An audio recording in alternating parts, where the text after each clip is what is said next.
Tara, install tayo ng Ubuntu Linux sa laptop ngayon. Let's go! Download muna tayo ng ISO file. Search nyo lang to. Then click this and also this. And this one also.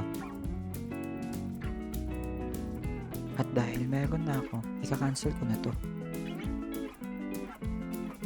Para gumawa ng bootable USB for Linux, gamit tayo ng Rufus.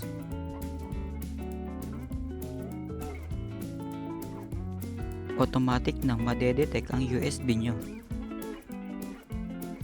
Dito piliin lang ang dinownload na ISO file.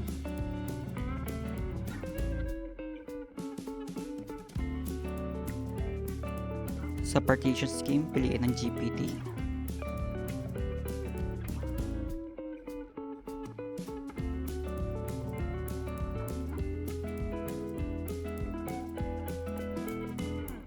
After that, click Start, then OK, then OK.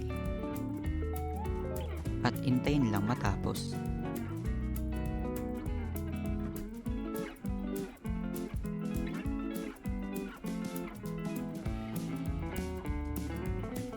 Once it done, click Close.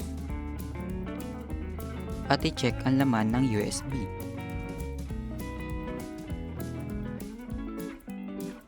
I-eject ang USB at ilagay na natin sa laptop.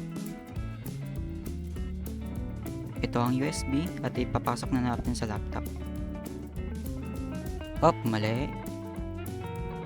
Kapain, kapain, op, mali pa rin. Kapain, op, sinalat. Op, pasok. Pag naipasok na ang USB, i-turn on ang laptop. At pumunta sa BIOS setup.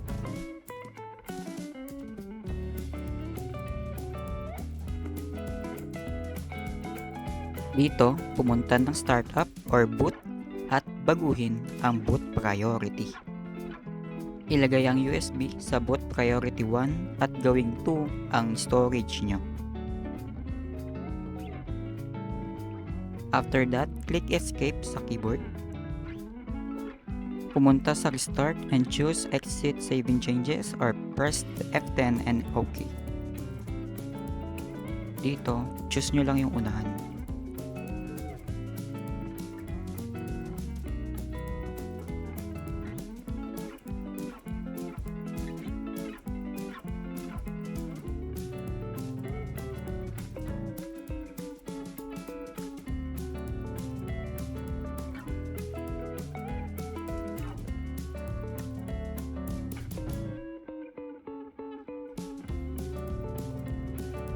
At kapag nandito na, sundan lang ang gagawin ko.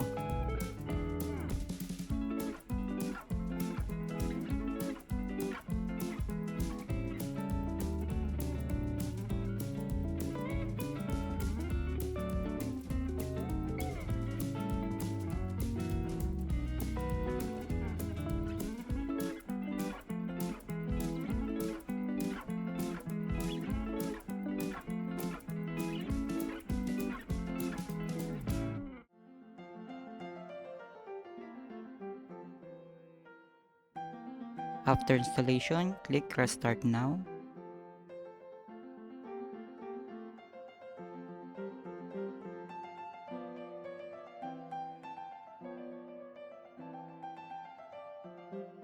At kapag may lumabas na ganyan, i-remove ang USB at click Enter.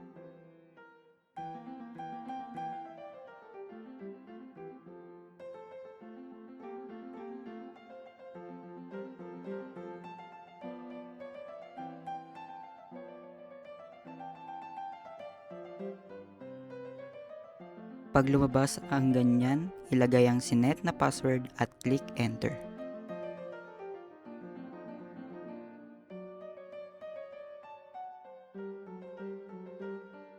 And there go! Nakapag-install tayo ng Ubuntu Linux sa laptop. Ngayon, try natin tingnan if may need by update.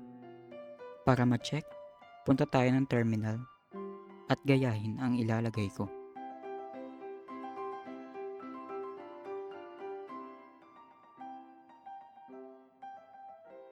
At ilagay ang password. at intayin matapos or pwede na rin kayo mag-customize.